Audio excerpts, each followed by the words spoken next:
Почитувани скопјани, урбаната мафија не спие ниту за викенд.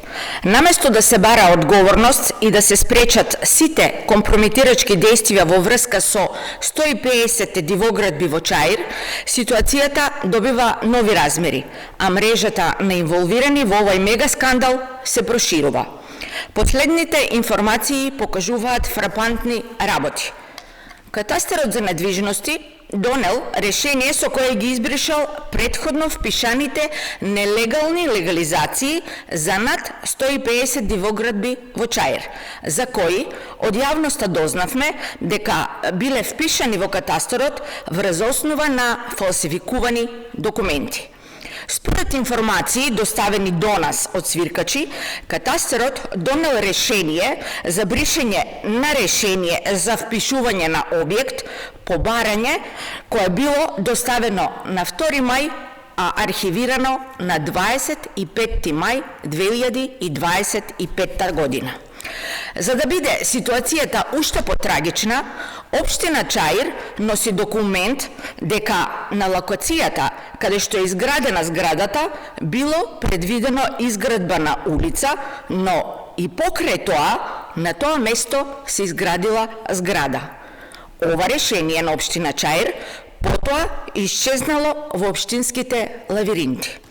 Прашуваме, дали во оваа спрега на урбаната мафија е инволвиран и директорот на катастарот Иван Живковски. Живковски претходно беше председател на Советот на Општина Киселавода и председател на Општинскиот комитет на ВМРО ДПМН.